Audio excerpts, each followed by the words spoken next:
आज की कहानी सुनाऊं उससे पहले एक पुरानी कहानी का थोड़ा सा हिस्सा आपको बताता हूं। और वो इसलिए बताता हूं कि कई बार क्राइम इन्वेस्टिगेशन में या फिर क्राइम की तफ्तीश में छोटी छोटी चीज़ें कैसे मायने रखती हैं, कितनी अहमियत होती है उसकी, ये जानना ज़रूरी है। इत्तेफाक से आज ये दोपहर को किसी से बात हो रही थी और ये किस्सा सामने आया, तो मुझे लगा कि आपसे शेयर करूं। तो कहानी से पहले ये आपको बताता हूं। बात उस वक्त की है जब इंदिरा गांधी प्रधानमंत्री हुआ करती थी और एक संगठन हुआ करता था अपना स्टेट ट्रेनिंग कॉरपोरेशन। ये वाणिज्य मंत्रालय के तहत आता था और उस वक्त प्रकाश टंडन थे जिनको एक बैंकर के नाम में बहुत बड़ा नाम था प्रकाश टंडन का, उनको इसका मैनेजिंग डायरेक्टर बनाया गया था। तो जब वो मैनेजिंग डायरेक्टर बने तो उन्होंने पाया कि हिसाब किताब के दौरान 50,000 रुपये का गबन हुआ है, 50,000। ये बात 1975 के बाद की है, बल्कि 80 के बाद की है, 80 के बाद की है। तो 50,000 रुपये, हालांकि उस ज़माने में भी ये था कि एक बड़ी रकम है। तो ये हुआ कि इसकी जांच की जाए, ये 50,000 रुपये किसने लिए। तो मामला सीबीआई को दिया गया। प्रकाश टंडन के बारे में लोग जानते थे कि इंदिरा गांधी के करीबी हैं। इसके बावजूद सीबीआई ने जो जांच की तो उसमें कुछ खास कामयाबी नहीं मिली। महीनों गुजर गए, पता ही नहीं चला किसने ये गबन किया। तो एक बार ऐसे ही बैठ के बात हो रही थी और पूछ लिया प्रकाश टंडन ने सीबीआई ऑफिशियल से कि क्या हुआ, उस 50,000 रुपये का कौन किसने गबन किया पता चला। उनके पास कोई जवाब नहीं था। वो बड़े भड़क गए, पीएमओ का नाम लिया कि आप लोग एक छोटी सी जांच नहीं कर सकते। तो फिर ये तय हुआ कि इस जांच को किसी नए सीबीआई अफसर को दे दिया जाए। उस वक्त एक नए सीबीआई अफसर ज्वाइन किया था, नाम था शांतनु सेन। उन्होंने इस मामले की जांच शुरू की। जब उन्होंने इस मामले की जांच शुरू की, 50,000 रुपये का मामला, अच्छा जो सीनियर अफसर थे उनको लगा कि यार इनको क्यों दिया जा रहा है, हम बड़े बड़े सीनियर अफसर कुछ निकाल नहीं पाए। तो खैर जांच करने के बाद उन्हें पता चला कि ये जो पैसा था 50,000 रुपया, ये रमेश चंद्र शर्मा नाम का एक अकाउंटेंट था वहाँ पे, उसी ने यह गबन किया। और इसके बाद उसे पकड़ लिया, लेकिन फिर कुछ सबूत और सुराग ऐसा था नहीं, उसे छोड़ दिया। फिर वो इधर उधर हो गया। बाद में उसे दिल्ली से एक बार और गिरफ्तार किया गया।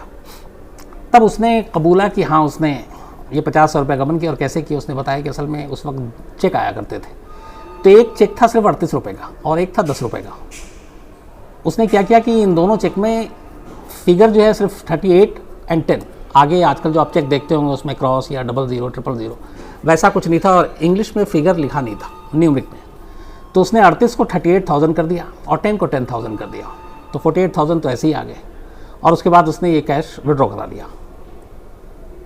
तो जब ये जानकारी मिली उसके बाद अलवर में इसके घर पर, रमेश चंद्र के घर पर सीबीआई की टीम रेड मारने पहुंचती है। शांतनु सेन भी उस टीम में थे चूँकि वो लीड कर रहे थे। जब वहाँ पहुँचते हैं, घर की तलाशी लेते हैं, तो उसी वक्त पता चलता है कि रमेश की हाल में शादी हुई थी और घर में नई नवेली दुल्हन है। सारे सामान उलट पुलट करके तलाशी ली जा रही थी। तो कुछ दस्तावेज, कुछ कागज़ की भी तलाश कर रहे थे सीबीआई के लोग। तभी कुछ खत हाथ लगे सीबीआई अफसर के, और जितने खत हाथ लगते वो शांतनु सेन उठाते और पढ़ना शुरू कर देते। उन्होंने दूसरा तीसरा ही खत अभी पढ़ना शुरू किया था कि रमेश चंद जो आरोपी है उसकी वाइफ ने लगभग झपट्टा मारते हुए वो खत उनसे छीन लिया और कहा कि आप तलाशी लीजिए, आपको जो करना है कीजिए, पर कम से कम हमारे जो पर्सनल मैटर हैं या पर्सनल बातें उसको मत पढ़िए, इस तरह से भी कम से कम मत पढ़िए। फिर उसने कहा कि हमारा लव लेटर है जो मेरे पति मुझे लिखा करते थे, चूँकि अभी शादी को कुछ ही वक्त गुजरा है और वो दिल्ली में थे और मैं यहाँ, तो ख़त लव लेटर लिखा करते थे। तो सीबीआई अफसर को लगा कि शायद ये गलत है किसी के पर्सनल बातों को पढ़ना। उन्होंने वो सारे लेटर जो है वो वापस कर दिए, पूरा भी नहीं पढ़ा, और कुछ और लेटर था उसको देखा भी नहीं और कहा ये सारे लेटर आप रख लो। उसके बाद टीम वहाँ से निकल गई। मामला फिर लोअर कोर्ट में पहुँचा। लोअर कोर्ट को लगा कि ये केस में कोई दम नहीं और लोअर कोर्ट ने बरी कर दिया। अब इसके बाद मामला हाई कोर्ट में गया। हाई कोर्ट में कुछ ऐसे दस्तावेज जो घर से लेकर आए थे, जब उसको सीबीआई ने पड़ताल शुरू की तो उसमें कुछ एकाक ऐसे लव लेटर मिले जिसमें कुछ बातें थी। इसके बाद सीबीआई की टीम फिर से उस घर में उस लव लेटर को ढूंढने जाती है और वो लेटर मिलता है और आगे चलकर वो सबसे अहम सबूत बन जाता है, जिसे पहली बार सीबीआई ने छोड़ दिया था। क्योंकि इस लेटर में रमेश बाकायदा जब था तो दिल्ली में, और जिस वक्त ये गबन हुआ था, लिखता था कि चिंता मत करो, अब हमारी ज़िंदगी अच्छी गुजरेगी, तुम लकी हो और मेरे पास करीब 50,000 का इंतज़ाम हो गया है, दिल्ली में ही कुछ अच्छा धंधा कर लेंगे। 50,000 में उस वक्त अच्छा खासा कुछ भी कर सकते थे, तो अब सारी चीज़ें ठीक ठाक हो जाएंगी। तो वो जो गबन और वो पैसे और उसी पीरियड के दौरान ये लेटर, इन सारी चीज़ों ने मिलकर एक पुख्ता सबूत तैयार किया और आखिरकार इन्हीं सबूतों को और ख़ासतौर पर इन लव लेटर को सामने रखते हुए हाई कोर्ट ने 2 साल की सज़ा सुनाई थी।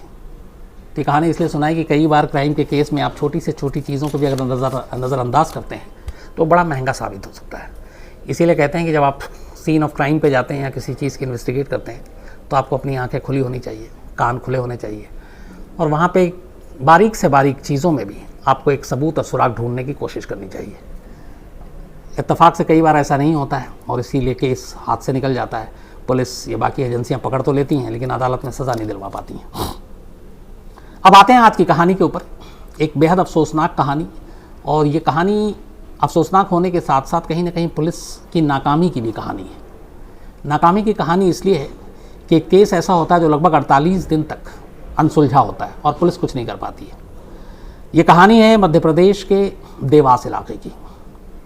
देवास इलाके में 13 मई, आज जुलाई 1 तारीख हो गई, 13 मई को एक परिवार के 5 लोग अचानक गायब हो जाते हैं। ये परिवार था मोहनलाल कास्ते का। मोहनलाल कास्ते की पत्नी ममता बाई जिनकी उम्र थी 45 साल, उनकी बेटी रूपाली जिसकी उम्र 21 साल, दूसरी बेटी दिव्या जिसकी उम्र 14 साल और एक और बेटी पूजा। इसके अलावा इनके एक रिश्तेदार के बच्चे जिसका नाम था पवन 14 साल। ये कुल मिलाकर 5 लोग 13 मई को अचानक गांव में अपने घर के बाहर से गायब हो जाते हैं। क्योंकि गांव में आमतौर पर एक परिवार के 5 लोगों का गायब होना पचता नहीं, हजम नहीं होता, तो लगा कि कहीं इधर उधर चले गए हों। बट आसपास में कहीं कोई ऐसा मेला या कोई ऐसी चीज़ भी नहीं थी। कोरोना का काल चल रहा था, सब कुछ देश में जिस तरह से लॉकडाउन वैसे ही देवास में भी। तो ये परिवार लौटता नहीं है। अब इसमें चूँकि 3 लड़कियां हैं जिनमें से एक बालिग है, बाकी 2 जो है वो 14 और 15 साल की हैं। तो घर वालों को चिंता होती है। मोहनलाल कास्ते 13 मई को तो ढूंढते हैं, कुछ होता नहीं है। आखिरकार 14 मई को पुलिस स्टेशन में जाकर रिपोर्ट लिखा देते हैं। रिपोर्ट लिखाने से पहले उन्होंने अपने साथ तमाम रिश्तेदारों, दोस्तों, जानने वाले जो भी थे उन सबसे पूछताछ की कि कहीं वो लोग वहाँ तो नहीं गए। लेकिन कहीं नहीं गए, बल्कि दूर दूर के इलाके में भी उनकी रिश्तेदारी थी, वहाँ भी पता किया तो पता चला ये लोग नहीं आए। अब ये बड़ा हैरान करने वाली चीज़ थी कि एक साथ 5 लोग गायब हैं और ये भी नहीं है कि किसी ख़ास मकसद से कहीं गए हों। घर के कपड़ों में थे, पैसे भी इनके पास इतने नहीं थे, जो घर में पैसे थे वो वैसे ही पड़े हुए थे। तो आखिर ये लोग गायब कहाँ हो गए? पुलिस में रिपोर्ट लिखाया। पुलिस ने भी हल्के फुल्के में मामले को लिया। उसने कहा कि पहले तो यही 5 लोग हैं, किडनैपिंग हो नहीं सकती क्योंकि फाइनेंशियल हालत उनकी ऐसी थी नहीं कि कोई पैसों के लिए, रैंसम के लिए इनको उठाए। तो पुलिस को भी ये लगा कि ये लोग लौट आएंगे, कहीं इधर उधर चले गए। घर वाले लगातार पुलिस पर दबाव डालते रहे, पुलिस उन्हें टरकाती रही। धीरे धीरे दिन बीतता रहा, लेकिन 5 लोगों की गुमशुदगी का मामला था और ये बात दब नहीं सकती थी। अब परिवार के साथ साथ गांव पंचायत के लोग भी पुलिस के ऊपर दबाव डालने लगे। फिर नेताओं को पकड़ा जाने लगा, इलाके के विधायक को पकड़ा गया और कहा गया ये मामला ऐसा ऐसा है। तो अब थोड़ा सा पॉलिटिकल प्रेशर पड़ा। इसके बाद पुलिस ने अब पोस्टर छपवाए, 5 के जगह जगह पोस्टर लगवाए। सब कुछ चलता रहा लेकिन 5 का कोई सुराग नहीं मिला। धीरे धीरे वक्त जो है वो बीतता चला जा रहा था। अब इस दौरान में कई जगह पे विरोध प्रदर्शन भी शुरू हुए। गांव के जो रिश्तेदार थे उन लोगों ने भी किया। उज्जैन में जो पुलिस के आला अफसर बैठे हुए थे उन लोगों ने भी इस केस में अब दिलचस्पी दिखानी शुरू की, लेकिन 5 का कोई पता नहीं। इस दौरान में जो सर्विलांस, इन सभी के पास फैमिली में कुछ लोगों के मोबाइल फ़ोन भी थे, तो मोबाइल के सर्विलांस को भी चेक किया गया। मोबाइल के सर्विलांस से एक चीज़ पता चली कि इनमें से एक जो रूपाली थी, 21 साल की लड़की, उसका आखिरी लोकेशन जो आखिरी उसने कॉल किया था वो गांव के एक लड़के को किया था जिसका नाम सुरेंद्र था। पुलिस ने सुरेंद्र को उठाया और उससे पूछताछ की। सुरेंद्र ने बताया कि हाँ उसकी दोस्ती है और उसने कॉल किया, लेकिन उसे इस बारे में कोई जानकारी नहीं। इसके बाद पुलिस ने सुरेंद्र के भी लोकेशन मोबाइल के ज़रिए ट्रेस करने की कोशिश की, बट उसका लोकेशन हमेशा 13 मई के बाद से गाँव में ही मिला। बिना सबूत के आखिरकार सुरेंद्र को छोड़ दिया पुलिस ने। अब तफ्तीश जारी रही, पोस्टर छपवा दिए, राम भरोसे पुलिस बैठी रही कि कहीं से कोई खबर मिल जाए, पर कोई कामयाबी नहीं मिली। इस दौरान में अचानक एक मुखबिर गोपनीय तरीके से पुलिस को एक खबर भिजवाता है और वो कहता है कि अगर आपको इन 5 को ढूंढना है तो आप सुरेंद्र पर 0 इन कीजिए। सुरेंद्र को सब पता है और सुरेंद्र के दोस्तों को भी पता है। इसके बाद पुलिस सुरेंद्र और सुरेंद्र के दोस्तों पर नज़र रखती है, देखती है कि वो लोग कहाँ क्या कर रहे हैं। क्योंकि एक बार ऑलरेडी पूछताछ कर चुकी थी, कोई कामयाबी हाथ लगी नहीं थी। तब सुरेंद्र के ज़रिए पुलिस इन 5 का सुराग ढूंढने की कोशिश करती है, लेकिन फिर वक्त बीतता जाता और कोई कामयाबी हाथ नहीं लगती। इसी दौरान कानाफूसी के ज़रिए पुलिस के कानों तक कुछ बातें आती हैं, और उसमें एक ये कि जो सुरेंद्र है और वो जो 5 लोग गायब हुए उनमें जो लड़की रूपाली है 21 साल की, इन दोनों के बीच अफेयर था।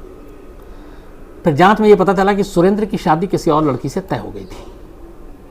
अब जब पुलिस को ये ट्रायंगल वाली चीज़ें आई तो पुलिस को फिर शक गहराया। इसके बाद पुलिस ने फिर फैसला किया कि अब चूँकि दिन बहुत बीत चुके थे, दबाव अलग था और इसको कई चीज़ों से जोड़कर अब राजनीति भी शुरू हो गई थी, तो इसीलिए सरकार की तरफ से भी दबाव था पुलिस पर। तो पुलिस के आला अफसरों ने कहा कि जो भी करना है करो, लेकिन ढूंढो। तो करीब 48 दिन, मतलब 1.5 महीने से ऊपर बीत जाने के बाद आखिरकार पुलिस ने सुरेंद्र और उसके दोस्तों को उठाया और फिर 3rd डिग्री का इस्तेमाल किया, और इसके बाद उन्होंने सब कुछ उगल दिया। उगलने के बाद उसी देवास में एक जगह नेमार है, वहाँ पर वो अपने साथ उसे ले गए, और ले जाने के बाद एक दूसरे शख्स के खेत में उन्होंने इशारा किया कि इस खेत की खुदाई कीजिए। पूछा गया कितना, कहा गया कि करीब 10 फीट। अब जेसीबी मशीन मंगाई गई, क्योंकि गहरा खुदाई करना था, गहराई तक। तब तक मशीन, ये चारों जो, बल्कि 7 लोगों को पकड़ा था सुरेंद्र और उसके 6 दोस्तों को, वो तमाम लोग, खेत के मालिक, गांव के लोग, जैसे ये खबर पहुंची सभी उस खेत के इर्द गिर्द जमा हो गए। सैकड़ों की तादाद में लोग आ चुके थे, और पुलिस की भारी फोर्स, इन सब की मौजूदगी में खेत की अब खुदाई शुरू होती है। करीब 10 फीट गहराई के बाद उस खेत के अंदर से 5 कंकाल निकलते हैं। गायब हुए लोगों की तादाद भी 5 थी, जो मिले कंकाल वो भी 5। लाशों की हालत इतनी ख़राब थी कि उसको शिनाख्त हो नहीं सकती थी, लेकिन उनकी निशानदेही पे जिनके ऊपर शक था ये चीज़ें मिली थी, तो इसलिए पहली चीज़ में ये क्लियर हो गया था कि मरने वाले वही 5 लोग हैं जो 13 मई से गायब हुए थे। इसके बाद लाशों को पोस्टमार्टम और फॉरेंसिक जांच के लिए भेज दिया जाता है। रिपोर्ट आ जाती है, DNA मैच कर जाता है कि वही 5 लोग हैं। फिर उसके बाद पूछताछ होती है, तब सुरेंद्र पूरी कहानी उगलता है। सुरेंद्र के मुताबिक उसका अफेयर था रूपाली से, दोनों शादी करना चाहते थे, लेकिन इस बीच में सुरेंद्र के घर वालों ने सुरेंद्र की शादी कहीं और तय कर दी। ये बात रूपाली को पता चली, वो नाराज़ हुई। अब वो लगातार उसके पीछे पड़ी थी कि तुम उस रिश्ते को छोड़कर मुझसे शादी करो, और सुरेंद्र अपने घर वालों की मर्ज़ी के ख़िलाफ़ जाने को तैयार नहीं था। तो दोनों में झगड़ा होना शुरू हुआ। झगड़ा इस कदर बढ़ा कि आखिर में सुरेंद्र को लगा कि जब तक रूपाली ज़िंदा है शायद वो उसकी शादी होने नहीं देगी, और फिर इसीलिए उसने रूपाली, उसकी माँ, उसकी बहन और 2 रिश्तेदार, चूँकि ये सब एक साथ थे, उन्हें धोखे से कहीं बुलाया और फिर उसी खेत पे ले गया, और खेत पर ले जाकर इन लोगों ने 5 के गला घोंट कर पहले कत्ल किया। फिर ये इंश्योर करने के लिए कि 5 दम तोड़ चुके हैं, बेहोश नहीं हुए हैं, 5 के सर पे वजनी पत्थर और उन चीज़ों से भी हमला किया, और जब उन्हें यकीन हो गया कि 5 अब दम तोड़ चुके हैं, फिर वहाँ पे एक ट्रांसफार्मर के लिए एक गड्ढा ऑलरेडी खोदा गया था, उसको उन्होंने और ज़्यादा गहरा कर दिया, और फिर उसमें 5 लाशें डालकर बाकायदा नमक डाली, यूरिया डाली, ताकि लाशें गल और सड़ जाएं जल्दी, और फिर उन्होंने उस ज़मीन को बराबर कर दिया, खेत को।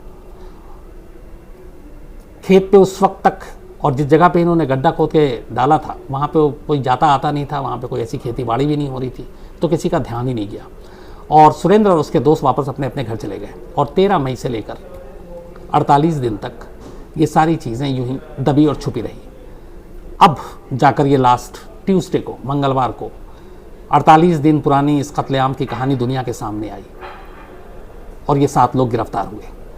लेकिन अब भी गाँव वालों को और जो 5 लोग मारे गए उनके परिवार की शिकायत है कि अगर पुलिस ने अपने काम ईमानदारी से किया होता और शुरू से ही इस मामले में उन्होंने इन्वेस्टिगेशन की लाइन सही ली होती, तो शायद 48 दिन तक उन्हें इंतज़ार न करना होता इस सच को जानने के लिए, पहले ये केस खुल जाता।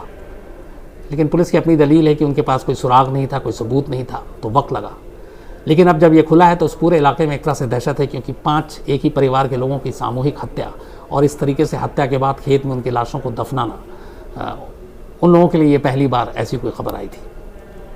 तो ये अफसोसनाक खबर थी देवास की, मध्य प्रदेश की। आप